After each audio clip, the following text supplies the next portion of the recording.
Hello, and welcome back to the More Money Podcast. I'm your host, Jessica Morehouse, and welcome back to the show. This is episode 295, very close to that 300 mark. Should I do something special?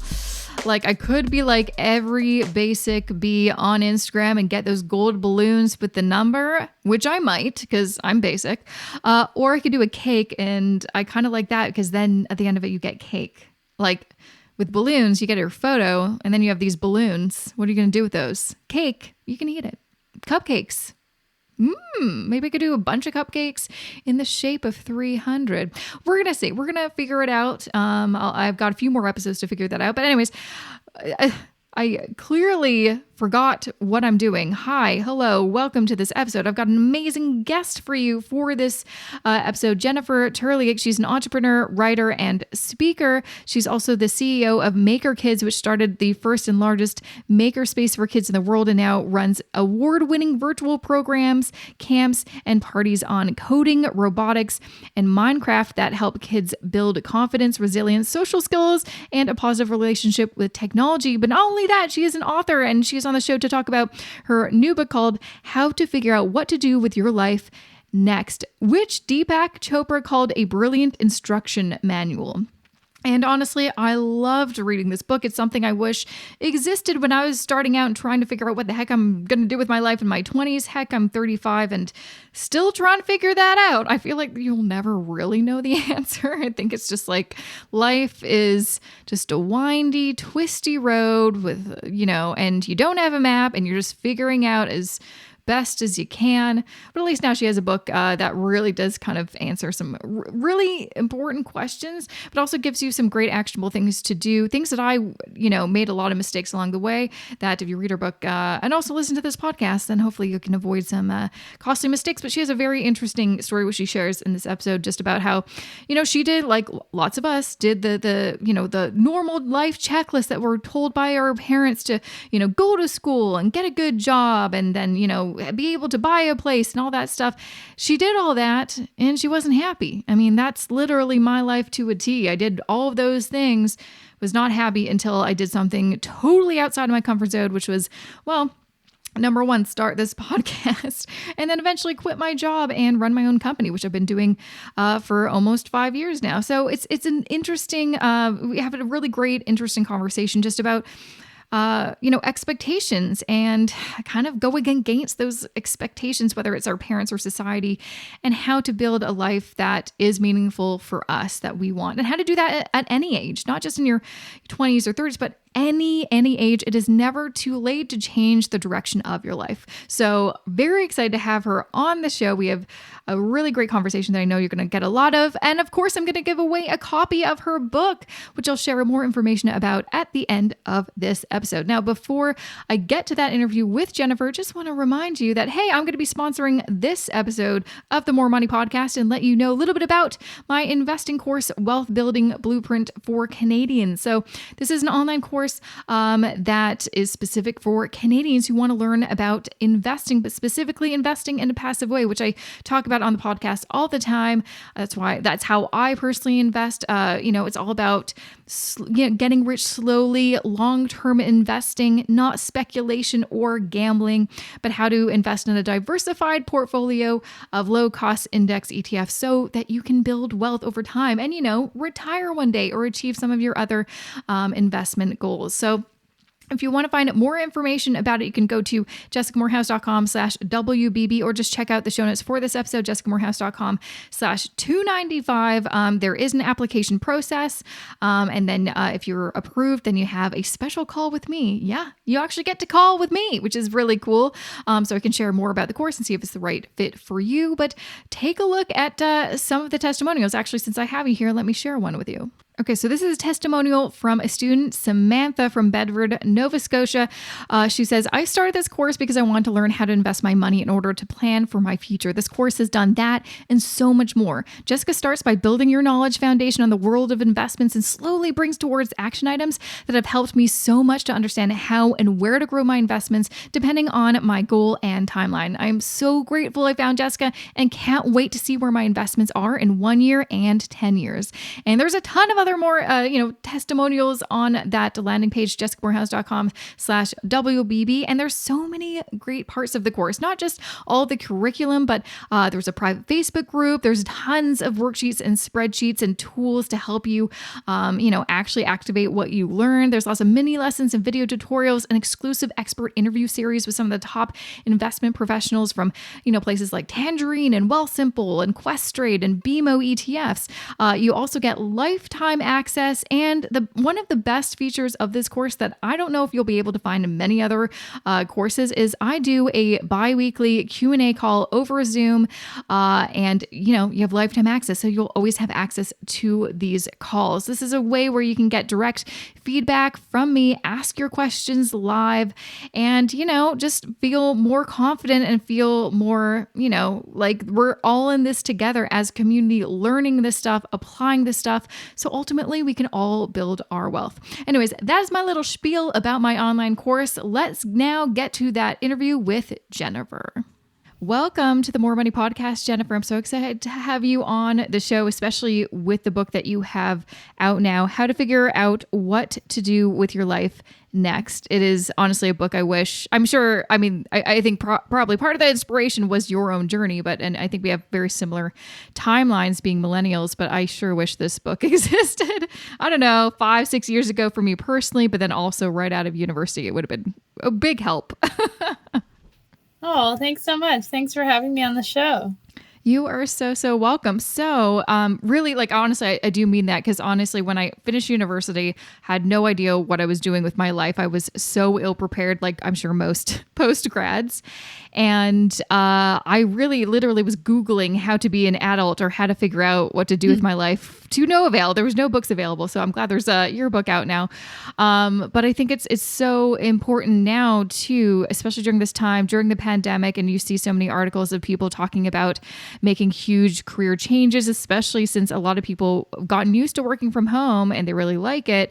And now lots of offices are like, please come back into the office. And people are like, I don't want to do that. And you see so many people quitting their jobs and making these big changes. But I think making that decision, that's a really, really big decision, and it could be helpful to have some steps to really figure out what should you do next if you do want to do a career change. And I know there is that stat that it's people change careers on average 5 to 7 times in their lifetime. I think I've only done it 3, but I am young yet. So it is something that I think we should all be kind of more aware of. And if we do want to do a career change, how do we actually go about that? But before we really dive in, because I have a ton of questions, I'm so excited to talk about your book. Tell me a little bit about yourself. How did you become an entrepreneur yourself, and what kind of inspired you to write this book? Oh, well, yeah, I'm happy to talk about that. So when I was starting out of university, like when I was leaving university, I took a corporate job. It was like a corporate job that it was the coveted type of job that everyone in my school wanted. It was like the thing to do. But once I got into it, I realized it wasn't for me and I didn't like it. And, it was a great job, but it just didn't have that meaning I was looking for. I didn't feel fulfilled. I thought there must be more to life. And along the way, I applied for this competition to shadow an angel investor in Silicon Valley, and I was selected as one of the finalists. And by this point, I'd been thinking like every Friday, I was like, okay, on Monday, I'm going to come in and quit. I was like so dissatisfied. Yeah. And then every Monday I'd get in, I'd be like, oh, I don't know, maybe I'll stay. And this went on for a period of months. And then I was selected as a finalist for this competition. And they said, you can either fly here to do the interview or do it virtually, and then the shadowing would start a week later. And I thought, well, I definitely want to go in person, and in order to satisfy my obligations to my employer, like I need to give 2 weeks notice. So I decided the best thing to do would just be to quit and go and hope that I get it. So that's what I did. I'd heard a lot about Silicon Valley at the time and thought maybe it was a place I might be interested in. And I didn't get the shadow position, but what it made me realize was that I wanted to shadow and learn from people there. And so I started cold emailing different professors, investors, and entrepreneurs and asking if I could meet with them or shadow them. And that really helped me narrow down what I wanted to do. And I'd had a whole bunch of options I was considering, and I found ways to test them out to help me figure out if I wanted to do them or not. And then I decided I wanted to be an entrepreneur. So I got started with that. And looking back, I'd realized that I'd created a bit of a process that other people could use too. And I wrote an article about it for Forbes, which ended up kind of going viral.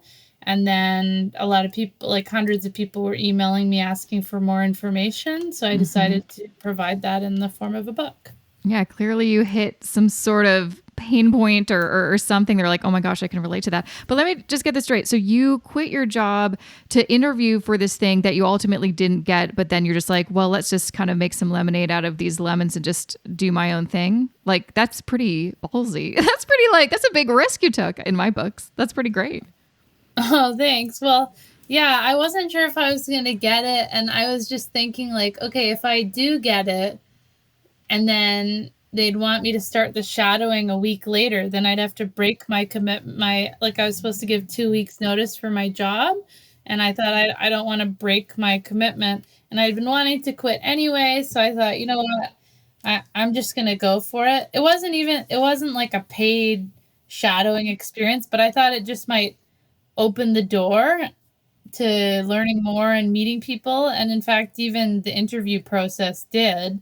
I was able to then shadow with one of the startups and work with one of the startups that was part of that accelerator program that the angel investor ran.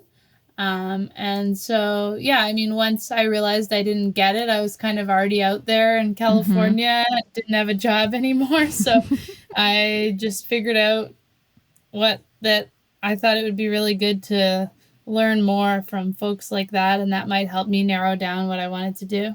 Wow. Like still even just like the fact that you're like, oh, wow, well, I didn't get this shadowing position. I guess I'll go home. You're like, no, I'm here now. So I might as well figure out what to do next. Like, that's like, I don't know if I could have done that in your position. Like, that's pretty cool.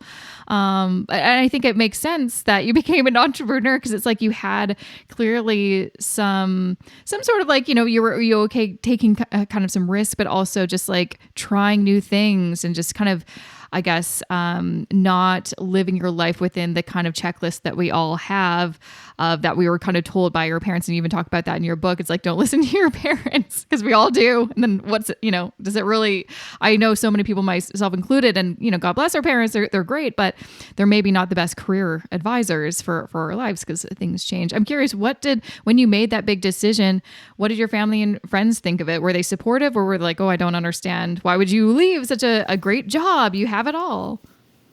Well, part of actually why, I would come back on those Mondays to work and be like, no, I'm going to stick with the job was because I saw my parents most Sundays. And so by Friday, I'd be fed up with the work. And then on Sunday, I would see them for dinner. And then we would sort of talk about it. And I would be like, well, it's so stable and it's so, it's what everyone wanted and that sort of thing. And maybe it could be good. And at least that's how I remember it. Mm-hmm. Maybe it wasn't like that, but maybe I just felt that way intrinsically somehow, even if that wasn't expressly said. And then I would go back and be like, yeah, I'm going to take another crack at this. So I think I wouldn't say most parents would probably be very supportive of just like quitting a well-paid corporate job and flying to Silicon Valley with not much of a plan. But my parents were, I guess, understanding. I mean, they knew I was really unhappy. And I think they were supportive of me trying something else. I mean, what I decided to do was do it before telling them, basically. Yeah, that's always a good idea. Actually, that's what I did with my job. I told my mom I quit, I think, after I quit. It's always a good idea if you don't want to be talked out of something. Do it anyway and then tell people after the fact.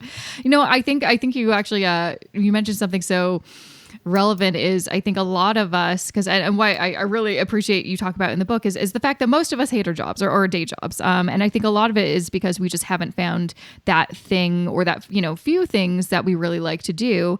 And part of it is just the system. Like, you talk about how, when we're all younger, we do like kind of these career or job tests and it kind of spits out, oh, this is what you should do. And I remember getting something that was so bizarre. I'm like, I don't want to be this. Like, how did it take all the information I input into this, test? And this is what it spits out at me.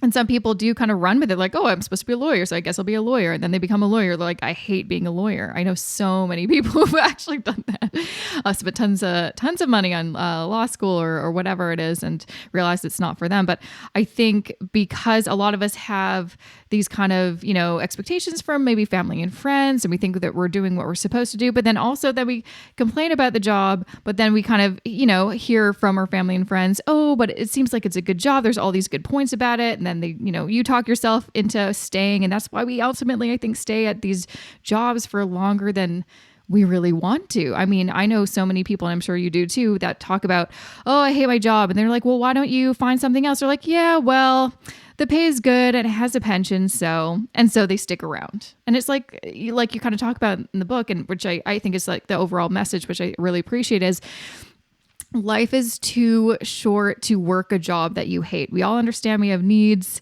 need to make money, but there is more than that. And I really appreciate also you talking about thinking of your work as something bigger than yourself. Because I agree. Like if you're just thinking about money, you're probably going to pick a job that maybe doesn't fulfill you, but think of it as more of a calling. And I thought that really spoke to me personally, which is why I do what I do now compared to what I used to do. It's like I wanted to find something that was bigger than me and then also fulfilled this calling that I felt. And also ultimately I wanted to help people, and I just needed to try to figure out a way how to do that. So I want to kind of jump in. One of the things I really liked that you kind of describe in the book is your guiding star for the best career. It's such a great way to kind of, I think, visualize how do you find out what you're meant to do or want to do, which is figure out something that you love to do, what you're good at, what will make you money, and what the world needs. Do you want to kind of share how did you kind of organize that? Because I feel like that's something that you can cut out and put it on your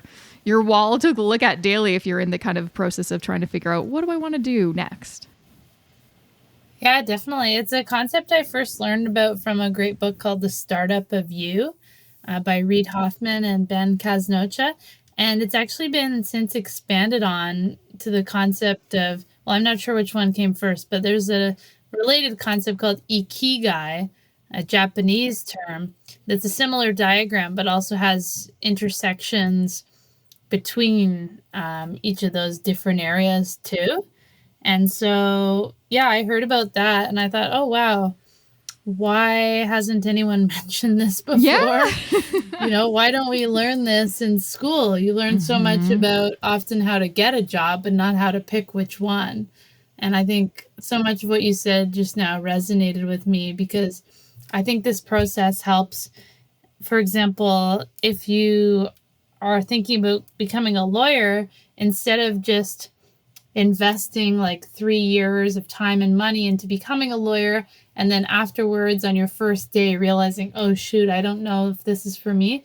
What about shadowing a lawyer beforehand or spending time like interning at a law office so you could have a much better idea of what actually goes on and prototype it rather than investing all that time and money only to find out you dislike it. I know, like the idea of shadowing is like, oh yeah, I mean that makes sense, but it's something that I would have never thought to do ever. I would have never, even just you saying that you were cold emailing people, I'm like, I would have never thought to do that, or I would have been too afraid to, encroach on someone's territory or like, bug them or something like that. But those are some key things that we need to do in order to figure out, to do the research and to figure out what should I do. But it is kind of crazy that we jump into university or certain programs to, enter a certain career without like shadowing, like literally even finding out what is the day-to-day of that job. It is kind of crazy. Yeah, it's pretty nuts. And also it's the case for most people, like over 80% of people are dissatisfied with their work. I mean, I kind of fell into the whole idea of shadowing and cold emailing people, because one of the first people I reached out to was a professor at Stanford named John Crumboltz, who teaches who taught career counselors how to do career counseling. And I said, "Hey, John, I'm not sure what to do with my life. I have all these options I'm considering. What should I do?" And he told me he'd actually had over 20 careers in his life, including postal worker, Stanford professor, all sorts of different things. And he recommended, instead of pontificating about it and thinking it over a lot, to see if there was some ways that I could test it out in the smallest way possible and prototype it. So that was how I started reaching out to people and arranging these shadow experiences. And that was sort of the kicking off point for the development of my process. That's awesome. I mean, actually, that does bring to mind the one time I guess I did kind of shadow, or at least test run a potential career was so my weird, background is I went to film school and I thought I was going to be a filmmaker. That's what I thought my passion was. I just like movies. I think that's what movies and storytelling, but I don't think I'm meant to be a filmmaker. But anyways, did a whole degree because I didn't do what you said and didn't, shadow anybody until I finished university. And then I actually shadowed my uncle who's works on set. So he's an assistant director. And it was one day of, basically being a production assistant and getting to see what should be glamorous and pretty cool. And I absolutely hated every minute of it. I was tired. I was cold. I didn't think it was actually exciting at all. There was all these things that I'm like, this is actually not for me. And because of that, I immediately decided, okay, I don't actually want a career in film, even though I had finished my degree. But, and I know you mentioned this in the book too, so many people feel like they have to continue whatever path they're currently on. If they, did like a 4-year degree or did a certain program, they're like, well, I've already spent all this time and money on this degree, so I better continue. But like you say, it's no. You don't have to continue. It might actually be the most beneficial for you to stop and do something else, because life is long. But I think so many of us think that, oh no, it's too late for me. But you might be like 30 saying that. You're like, too late. You've got like 35 more years of working years if you want to. Yeah, I mean, when I was thinking that way too, for sure. But I came across a couple principles which made me realize that I was thinking about it in a way that I felt like was incorrect. The first is the sunk cost fallacy. Those that went to business school may have heard of this, or others too, where it basically says, like, no matter how much time or money you've spent into something, if it's not working for you today, then don't use that as a justification to keep doing it. Because, like you say, if right now you're unhappy, but you have 30 years left in your career, well, just because you went to school for something for 4 years or were in a certain career for however long doesn't mean that you should stay in that and be unhappy for the rest of your life as like a way to justify those couple of years. I remember I was unhappy and I was trying to figure out, oh, is this like the norm? I guess it is. So should I just accept it? Should I just stick with it? Something that helped me was reading the book called The Monk and the Riddle. And there was a really great passage in there, which I'll just paraphrase. It said people often think about the risks of quitting a job or making a certain decision from a financial lens. But what about the risks of doing something that you don't believe in, or working with colleagues that you don't like, or even doing something that you actively disagree with? And there's those risks. And also, I think too, like, not to like get on my soapbox or anything, but the world has so many pressing problems like poverty, water, climate change, education, so many things. And in order to like have any chance of solving those, I think we need each person to be doing a career that is the best, that that allows them to contribute their highest selves in terms of skills, abilities, and passion. Otherwise, we don't really have a hope of tackling those problems, because how do we tackle those problems? Well, through work. How does work get done? Well, it then gets done through workers. And how do the workers do it? Well, having the skills, motivation, and interest in it. And so I think if someone is interested in making a difference in the world and helping tackle some of the key problems out there, then it's of utmost importance to find a career that is a good fit for them. Yeah, like you don't really hear too many people making a breakthrough in whatever industry they're in, and they're like, "Oh, but I hate my job. I just like had a breakthrough." Like that doesn't happen. The people are like super involved and passionate about what they're doing, and that's when like some really exciting innovations come to light. But yeah, like you said, people really focus on the financial risks, and believe me, I mean, I battled with that before quitting my job. I was worried about, what if I don't make any money? What if I do this? Da, da, da. And also then the, outside, the people looking at you and be like, what are you doing? You're crazy for quitting this stable job and the benefits you get and all this kind of stuff. But like you also say, there's a ton of other risks that I think we forget about, like, and this was in your book, the risk of working a job you hate. There's health problems, there's mental health problems. I mean, all the things that you kind of shared in your book, I'm like, oh my gosh, this literally was me right before I quit my job. I hated my job. Near the end, I liked it for a bit, and then it just stopped serving me, and it wasn't a fun place to be. But I started kind of having some health issues, and definitely some mental health, issues that I was not dealing with, that I didn't really, but you like you kind of mentioned, you start kind of thinking like everyone else, I think this is just how it is. I think I just need to stop complaining and buck up. This is life. This is what adulting is supposed to be. It's not all fun and, sunshine and rainbows. But living your life and dreading going into work every day, that's not living to me. Like, there is definitely a better path. It's not an easy path. And you kind of talk about this in the book. It's not for the faint of heart. It is a hard thing to accept that maybe what you're doing right now isn't working and do something else. Like, it's scary. But when you're on the other side of it, you could look back, you're like, oh, I'm so glad I did that. Like, that's my experience anyway. Yeah, I really resonate with a lot that you said, and I'm sorry to hear you had that experience. I had a lot of issues as well, like mental health. I was coming home from work and like falling asleep at like 6 p.m., which obviously isn't good. And also, I was developing weird health issues too. Like, I started getting an eye twitch, and that went away as soon as I quit my job. Oh my gosh.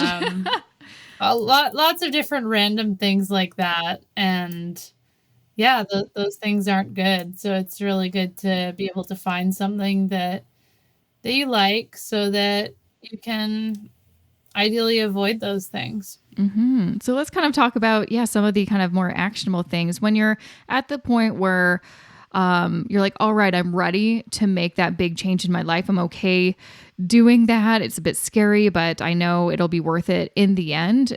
I think then people get stumped. Okay, what do I do? Like, what does that actually mean? Especially, like we weren't taught this in school. This is all kind of new information. It is kind of scary, but that's kind of the point of the book as well, is really breaking down the strategy to figure it out. And there's a lot of different steps which I think are very, very helpful, but obviously it includes researching and, shadowing people and testing things out, narrowing things down. And then of course, using, your specific process that you've developed, which I found, again, it's one of those things where it's like, man, do I wish I had something like that earlier in life. For me, it was just, I kind of fell into personal finance as it was like a hobby that I did on the side for like 5 years. And then it kind of became obvious, hey, why aren't you doing the thing that you are doing on top of your day job as your real job? That literally never crossed my mind until I wanted to quit my job. It's like, duh, no brainer. But I think a lot of people get stumped. So what would you say to someone who's like, I'm ready to take action, but I'm like almost, that analysis paralysis. You're like, I'm almost so anxious about even getting started or nervous I'll make a misstep. I don't know where to start. Yeah, it's a really good question. And I think you you can start doing it on the side. Like you can choose. You don't have to necessarily quit your job to figure it out. You can start looking on the side of your current job. And I would say figuring out a process for yourself so that you know what you're going to do or like what process you're going to follow is really key. I'll give a brief overview of the process I recommend in the book, which obviously you can learn more about through the book. This is what worked for me and has worked for others that I've heard from. So my first step was getting to know myself a bit more because I realized kind of like a design process. The first step is getting to know the user more and then designing for the user. And I might think, or someone might think, oh, you already know yourself, been living with yourself for so long, but have you identified things like your core values or your purpose, mission? It's totally okay if you haven't, but I find it can be helpful to deeply get to know yourself better before choosing a career, because then you have a better idea of what you're looking for. What we're trying to avoid is the spray and pray approach where you're just like randomly applying for any job that'll take you. If you get to know yourself better and really hone in on what you want, that can help you find jobs that would be a better fit and take a much more targeted approach with a higher likelihood of success. So the first step is to get to know yourself. And then after that, it's to identify your options. So brainstorm any different options you've been considering with respect to careers. No need to cross anything out at this point. And then to narrow them down is the next step based on some of the steps you did during get to know yourself and some criteria that you set out. So do a first cut of narrowing down, okay, what are my career options I'm considering? And they can be very broad at that point. Like mine were join a nonprofit, start a nonprofit, join or start a startup, become a venture capitalist, or become an author. So as you can see, those were quite broad, didn't even identify the roles within them. And then after that, you can identify ways to prototype them. And there's kind of a range of what I call minimum viable commitments, which give you the smallest ways possible to try out a chosen career. So that ranges from things with low commitment, like reading an article, to things with higher commitment, like shadowing or interning. And so you can start off small with some of those lower commitment steps, see if it narrows down any of the options or makes you want to eliminate them. And then once you've narrowed down your options, continue to deepen with higher level commitment experiences until you get to your top, let's say, 3 choices of careers. And then it's all about making yourself the best fit for that career or for those careers that you're considering. And in most cases, that doesn't necessarily involve needing to go to school for it. There's some careers that do require that, like doctor or lawyer, although funny story, in a lot of places, you don't need to go to law school to become a lawyer. Anyway, so you make yourself the best candidate through self-learning, creating a portfolio, depending on the needs of the job, and then put together really amazing applications that pull out all the stops and involve extra things that you've added on to them, like videos of yourself or that sort of thing, to stand out from the pile. And then get your dream career, and then rinse and repeat when and if you want to make a change. Yeah, I was going to ask you about that because I think a lot of people have this idea that, especially when we use the word, your calling, that there's the one thing, just like there's like one soulmate, which is, to me, like I used to believe in that. I'm like, oh, soulmate, how nice does that sound? As if there's one person in this entire world that's meant for me. And if that person dies, then I'm just, supposed to be alone for the rest of my life. Of course, there's not going to be like one job that's perfect for you. There may be one perfect for you for right now. And then maybe down the road, another job and another job, which is, I think, for me, way more exciting to be chasing this unicorn perfect career. That sounds actually kind of scary because you're like, so now that you have it, like right now, currently love what I'm doing, but I'm like, I don't like the idea that this is what I have to do for the rest of my life because this is my quote unquote calling. So you kind of say, it's okay to reassess basically on a regular basis to be like, are we still happy? If not, maybe go through the process again and see if it's time to switch careers.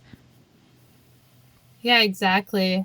Because this concept of one job for one lifetime was certainly a lot more prevalent a long time ago. It was also when job span or lifespans rather were shorter, and it was more like factory work and traditional sort of work. But these days people change jobs all the time, and it's so common. So that's why the title is how to figure out what to do with your life next, because how to figure out what to do with your life is a really broad, sweeping statement. Because if you figure out something today, it doesn't mean that that's what you'll want to do in 3 years, and that's okay. And I agree with what you said about it doesn't have to be like one perfect thing or one perfect person. I see it as like a multiverse or choose your own adventure where there's all these different options, and choosing one might ladder you up or cause you to be able to leapfrog to another option that maybe you never even had or knew about before taking that initial step. Totally. What would you say? Because I know lots of people are concerned about the idea of just having a very crazy looking resume.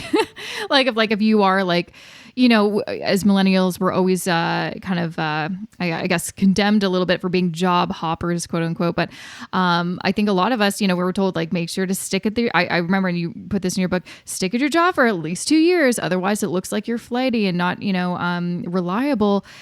So what would you say if, is there something that you can do to make sure your resume doesn't look like you're always just like changing your mind every few years? It's a great question. As an entrepreneur, I feel like it's been less of a thing for me because even within my business, I can sort of change my role. Like there's a lot of things I can adapt and change, and it still shows up as like the one company. Um, for people, I guess that's why it's so important for people seeking jobs. I think that's why it's so important to like figure out, okay, this seems like it could be a really good fit for me. Like, of course, you can't figure that out 100%, but if you do the work, I think it gives you a much higher likelihood of knowing that or not, and then being able to go into it. And if you have a history of hopping and want to change that, then seeing if you can stay in it and pursue or try other things on the side to help you get it right the next time. I will say that, like, because I review resumes and hire people myself, if I see someone who has, they haven't stayed in any job longer than 8 months, that is a red flag for me. Um, but there's other people where that's not a red flag. And also with respect to changing industries or careers, I've seen resumes and have no issue with resumes where they've completely changed directions, but at least there was like a level of time level commitment to the new direction versus hopping around. And there's different ways to position it. Like maybe you leave something off your resume, or maybe things become like a bundle of things within a category or something like that. There's different ways to go around it. But I would say finding a way to strike a balance between, you don't want to be hopping all the time, but also you don't want to be dissatisfied. So figuring out how you can squeeze everything you can out of a current opportunity and making it your own for a certain length of time if you are worried about the risks of hopping. And I'd say there might also, like on the other side of it, I was always told like it's basically always good to stay at your job for as long as you can. Like it looks like you're a loyal employee, but I guess there could be, I don't know, a red flag if someone has been at their job, like they only have one job on their resume, but they've been there for 10 years. Because I feel like lots of employers are interested in people with, lots of different experiences and skill sets from different companies. Yeah, I think so too. Like if you're staying in one job for life, I mean that shouldn't be an issue. But if you are wanting to move and you don't advance or change around, that could potentially become an issue.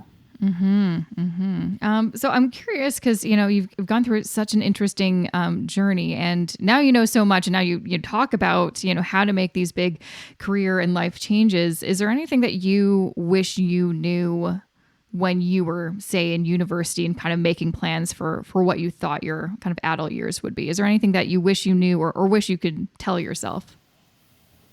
I wish I could tell myself to put more effort into finding a career that I love to start off. I was all about security. And how I ended up in that corporate job was during an internship I did with them. I asked them if they could make me a full-time offer for after university. And they did, which was very nice of them. And then I thought, oh, okay, now that whole thing is solved. That whole part of my life is solved. I don't need to think about it more. It's all good. I watched my classmates, laboring over interviews and trying to figure it out for a year or two after that. And I guess looking back, I would have thought, okay, maybe spending more time and not just aiming for security and such. Yeah, I hear you. That's definitely something, if I can go back in time, I would probably be to, do all of the steps that you kind of share in your book and actually really taking a think about, why do you think that you should be in film? And then, just deciding that, no, I actually don't want to work in film. If only I could, I don't regret, I always tell people, I'm like, I don't regret the past, because you learn from those experiences and mistakes. But I think it's definitely good if you can avoid some of those expensive and lengthy mistakes, years and years. I wish I'm 35 now. I'm like, I wonder where I'd be if I would have made a few different choices in my 20s, but it is what it is. At least, now I can talk to people like you on my own podcast about these things and share it with other people, so they hopefully don't make the same mistakes that I did in my career, in my life. Now, before I let you go, I know you, of course, have your book, but you also have a course and some free opt-ins on your website. Do you want to kind of share a little bit more in case someone wants to kind of check you out and see what else you've got to provide some helpful guidance? Yeah, I have the book, So How to Figure Out What to Do with Your Life Next, which is available through local bookstores as well as online through Amazon and other providers, Barnes & Noble and such. And also feel free to check out my course, Career Design Academy, which is through my website, Jennifer Turliuk. That's TURLIUK.com, where I also have some free guides to help you figure out your next career step. Right on. I think that it will be very helpful, especially very timely. I feel like this episode is, because so many people I know, as we kind of enter the fall and the winter, people are really thinking about, what am I doing? Especially the pandemic. I've had so many conversations with people being like, what am I doing with my life? And this is a great time to be like, well, if you have those thoughts, maybe it's time to do something different, because what's working right now is maybe not working anymore. So I appreciate you taking the time to be on this podcast. It was a pleasure having you on. Really appreciate you having this book, which now I can recommend to people that need some specific actionable advice on what to do if they do want to do something different with their career. So thank you so much for coming on, Jennifer. It was so great chatting with you. You too. Thanks so much for having me. And that was episode 295 of the More Money Podcast with my special guest, Jennifer Turliuk. You can find more information about her course. She has some free opt-ins and, of course, her book, which is called How to Figure Out What to Do with Your Life Next, at her website, jenniferturliuk.com. That is JenniferTurliuk.com. Just go to the show notes, jessicamorehouse.com/295 to find links to all of the things that I'm mentioning right now. And I also mentioned that I'm giving away a copy of her book. So go to jessicamorehouse.com/contests and you can enter to win a copy of her book. Like always, I'm going to have so many more amazing authors on this show. Whenever I do, I give away a copy of their book, and it will always be at jessicamorehouse.com/contest. But one great way to kind of stay in touch with me and all the happenings that's going on is if you just sign up to my email list, jessicamorehouse.com/subscribe. That is where I let you know whenever there's a new giveaway or webinar or speaking thing or event or anything cool and exciting I've got to share.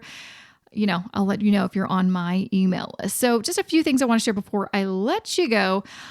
First and foremost, make sure to follow me on YouTube. I finally cracked over the summer 10,000 subscribers, and that was pretty exciting. But this is something that I've been focusing a lot more. Love the podcast. We'll always have the podcast for as long as you want to listen to it. Quite honestly, I'm very excited to eventually hit like 10 years of podcasting. I'm over 6 years. So, we're not that far away, which is pretty cool, but really also want to have another outlet for kind of a different medium. And the YouTube channel, it's not interviews like the podcast, which I love.